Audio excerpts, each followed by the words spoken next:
Fellas, feast your eyes in the class of 1985. It's now 40 years old.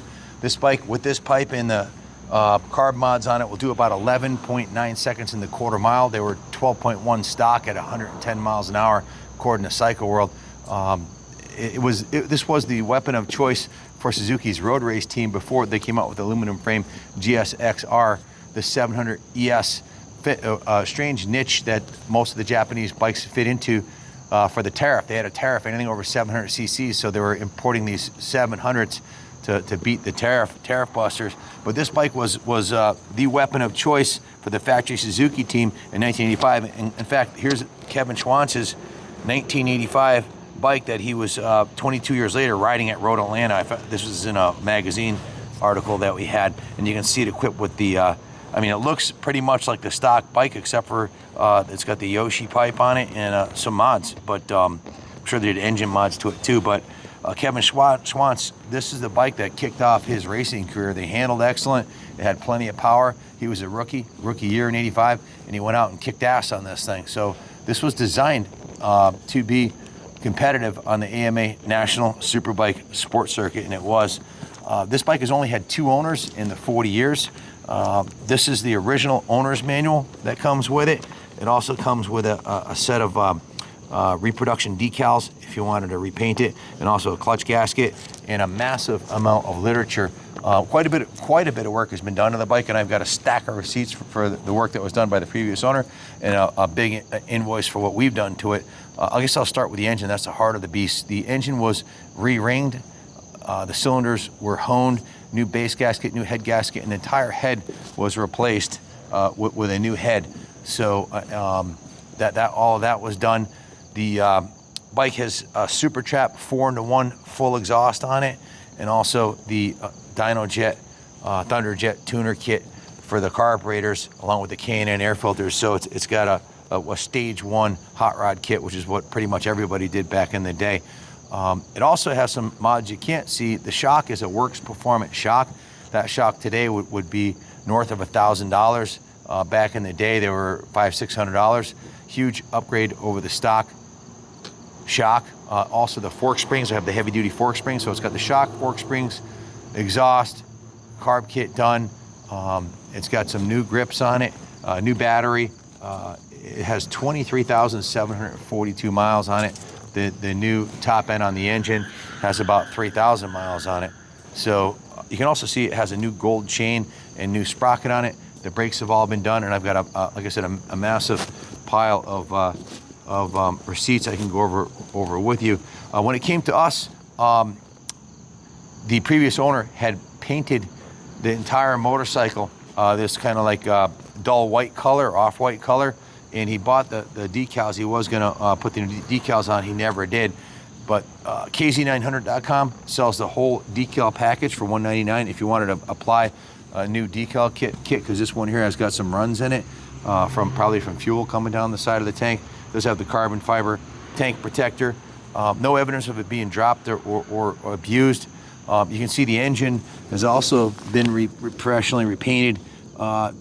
The paint job on the engine is better than the paint job that he did. He did the paint job on the bodywork.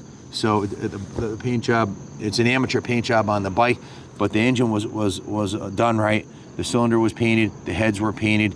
The cylinder, the engine covers are aluminum. These are the original covers. You can see this one, there's no evidence of it being dropped or smashed or anything. That's been professionally polished, and the Suzuki logo has been painted, as has the counter shaft sprocket. The passenger peg mount has been polished. The shifter has been polished.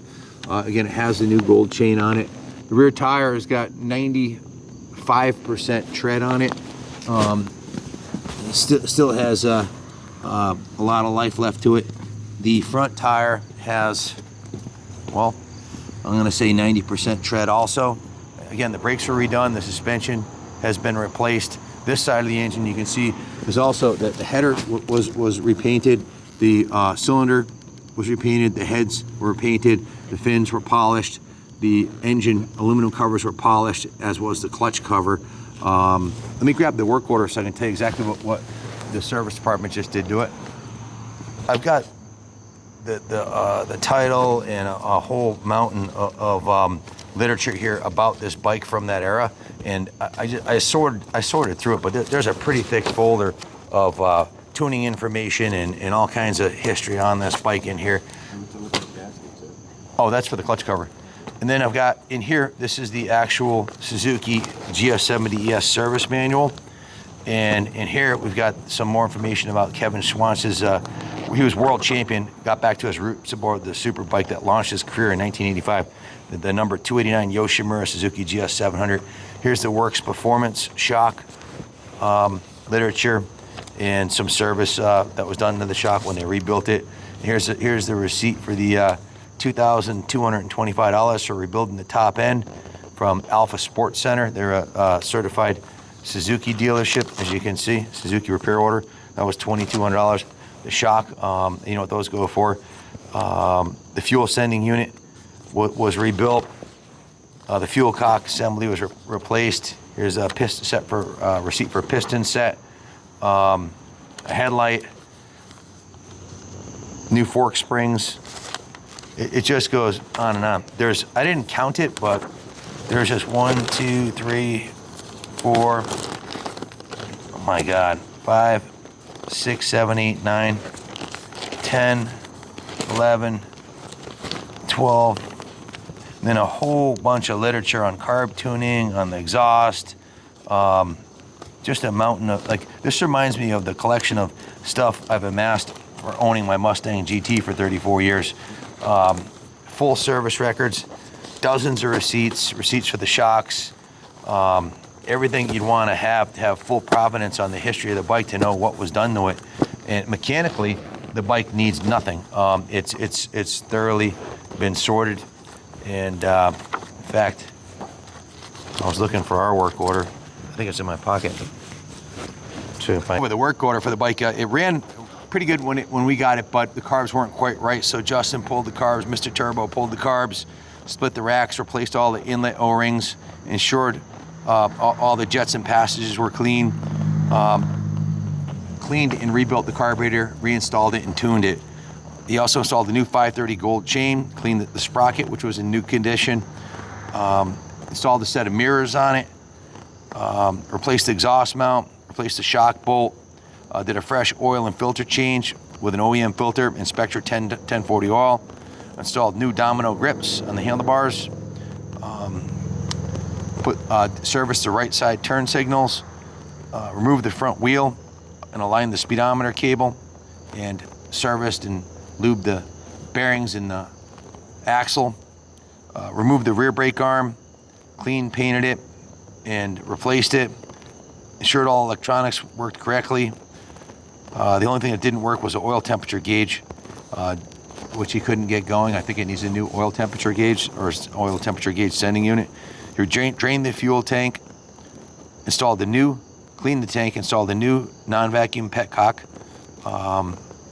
because the original petcock was leaking. Set the tire pressures at 35 pounds, removed the kickstand. That was cleaned and painted. And then it went over to repair the taillight switch housing. Then it went over to the detail shop where it was given a full rotisserie detail, hand washed, power washed, hand washed, degreased from top to bottom. The full exhaust system the front was painted, the silencer was polished. The clutch cover was polished, as you can see, as was the ignition cover. The engine was repainted. the other side. We did everything short of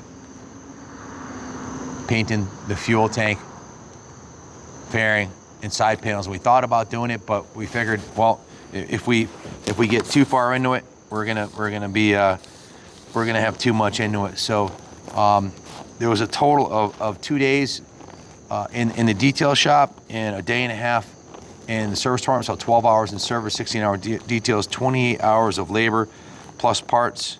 The total service ticket came out to $4,400 that we'd put into it, and I've got more than that in receipts from the previous owner on what he had done between the engine rebuild and all the work he had done, the shock, and of course the super trap pipe. And so a lot of money has been invested in this bike, and obviously it was a labor of love. The two guys who own this bike both owned it for 20 years. He had every intention of having it professionally repainted, couldn't wait because he didn't have the money to do it, so he painted the motorcycle himself. I'm not a real fan of the paint job, but it doesn't look terrible. I mean, you could put new decals on that paint, or you could have it repainted. If you pull the tins off, any reputable shop should be able to paint this for somewhere in the area of $1,000, put a world-class paint job on it, and the graphic kit is $199. So for about $1,200 you could make it a showpiece, and it is a 40-year-old classic. So mechanically it's a dime. Cosmetically it needs a new paint job. The engine's already been done, painted. The engine cases, forks, everything, wheels, everything looks great on it.